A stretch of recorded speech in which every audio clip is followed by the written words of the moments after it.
Well, every 9 minutes, another person is diagnosed with Parkinson's disease. In North Texas, an estimated 15,000 people are living with it. The diagnosis is difficult for both the patient and their loved ones, but there is a network of support. Leisha Phipps is the executive director of the Dallas Area Parkinson Society, or DAPS, and Mike Massanelli is living with the disease. Welcome to you both. Thank you for joining us. So, Leisha, let's start with you. What exactly is Parkinson's, and how exactly is it treated? So Parkinson's is a progressive neurological disorder, and it's usually attributed to motor symptoms such as rigidity, tremors, and imbalance. But some of the non-motor symptoms that people experience commonly that can be problematic can be things like anxiety, depression, fatigue, constipation, and even sleep problems.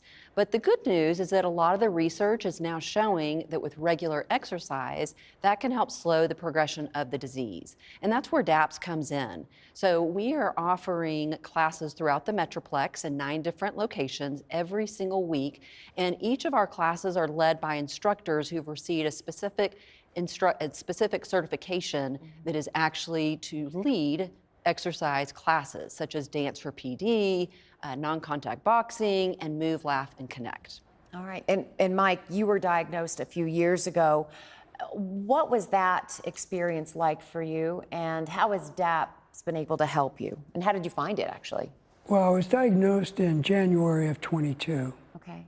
I met with a neurologist who sat me down in his office and he explained to me that some of the various things of having Parkinson's. I said, so I have Parkinson's? He said, yeah. He wrote me a prescription, told me to get back to him in 2 months. I decided after I left I probably need to get a second opinion.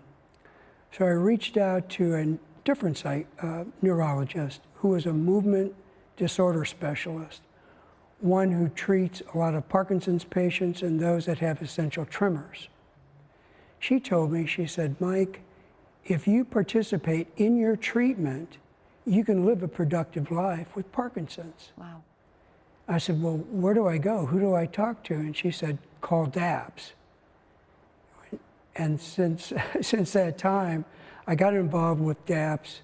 I attended a lot of their education series, joined their exercise classes.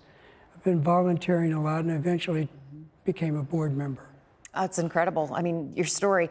So Leisha, what exactly, you mentioned some of the things that DAPS does to help people living with Parkinson's, but what about the help for their families too? Because this is a disease that affects not just the patient, but their families. You are exactly right. So community is really at the heart of everything we do. And it was almost 50 years ago when our founder actually realized that her husband had Parkinson's disease, and there needed to be something in Dallas to provide that support for families that are impacted by the disease. And so here we are almost 50 years later, providing educational programs every month in 5 different locations. That's for care partners and people with Parkinson's. And we also offer professionally led support groups for people with Parkinson's and those that are care partners as well. It's great that you guys are in multiple parts of the Metroplex because, sometimes just getting across town is hard, much less getting all the way across North Texas. So, yeah, it's wonderful. Now, let's talk about, you guys have a fun event in Plano this weekend. So let's talk about that, and also how can people get more information about DAPS if they'd like to? Sure. So the Legacy Food Hall in Plano is actually hosting a tribute concert, an Ozzy Osbourne tribute concert. And many people will remember that Ozzy Osbourne actually lived with Parkinson's for almost 20 years. And 2 weeks approximately before his death, he actually did a concert that benefited all the research towards Michael J. Fox Foundation. And so now, about a year later, Legacy Hall has actually reached out to us, and $1 of every ticket will be donated to the Dallas Area Parkinson Society. So it will be a really fun event. It's great for families. There's lots of options for eating. And of course, Mike and I will be there along with some of our other DAPS representatives to meet people, help them understand a little bit more about what we do and how we can help people. I think it's awesome, and I hope you guys have a great time this weekend. It sounds like a ball.